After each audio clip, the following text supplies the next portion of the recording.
privacy by design as a topic is one that's perhaps rich with analogies. I was sort of thinking of a few on the way here this morning.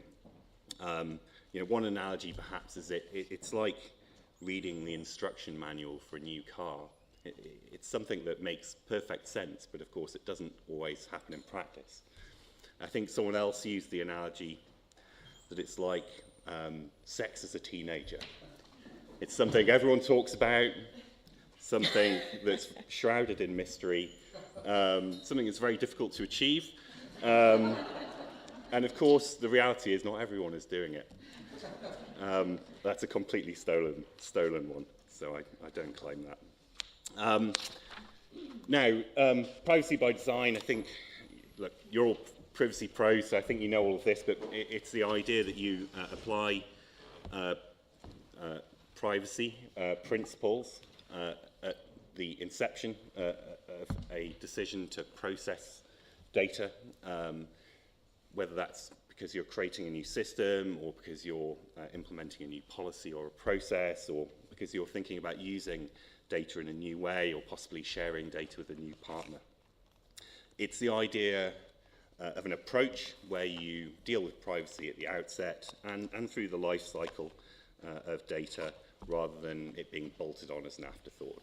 And certainly as someone in private practice, we regularly experience being asked for advice about privacy issues, perhaps when a project is fairly well progressed. I'm sure that's the same, and Tina will testify to this, when you're an in-house lawyer as well. Often you're consulted when a project is quite well progressed. So it's an approach to project management, an approach to risk management, a methodology. It may well, for many companies, be part of your privacy impact assessment process. And certainly that's something we increasingly expect to see. In the UK and in most other countries, it's not a requirement. It's not a legal requirement at the moment. It's encouraged in the UK by the ICO as a matter of good practice. So notwithstanding the fact that the concept has been around a long time, it's not something you're strictly required to do.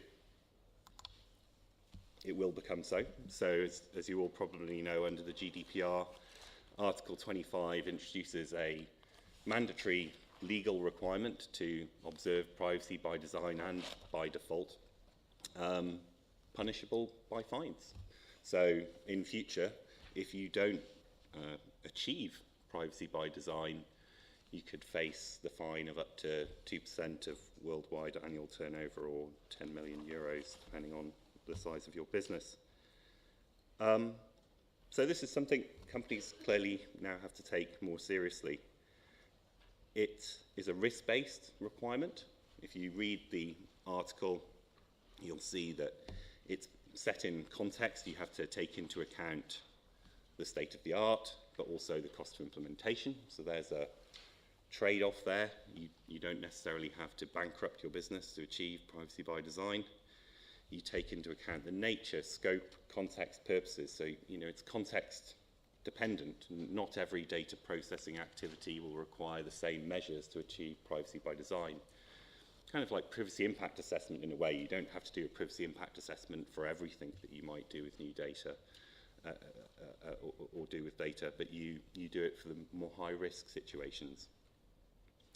This requirement's cast slightly more broadly than the mandatory requirement to do a privacy impact assessment. So one of the particular challenges may be around if you do rely on the privacy impact assessment process as your way of achieving privacy by design, how do you reconcile that? Because the privacy by design requirement applies in a broader range of circumstances than privacy impact assessments. It's something that I think we can expect businesses to certainly, as part of their GDPR programs, to address to at least some extent. But I think how businesses will crack this problem still remains to be seen.